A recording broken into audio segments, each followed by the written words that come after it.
నటన నాగ్ అశ్విన్ గారికి పడేశారు. క్లైమాక్స్ లో ఎవడైనా సీట్ లో కూర్చుంటే అప్పుడు చెప్పండి అసలు క్యారెక్టర్ మైథాలజీ కనెక్షన్స్ ని సైఫైని అంత బాగా బ్లెండ్ చేయడం. సారీ అమితాబ్ బచ్చన్ గారికి అయితే బిగ్ బి ఎందుకంటారో అర్థమైంది భయ్య. అవును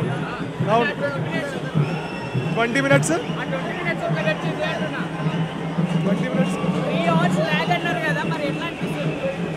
లాస్ట్ లో మీరు క్లైమాక్స్ చూసాక లాగ్ లేదు, ఏమీ లేదు, ఏం లేదు, బ్లాక్ బస్టర్ అంతే అన్న. ఇండియాస్ బిగ్గెస్ట్ ఫిలిం అన్న.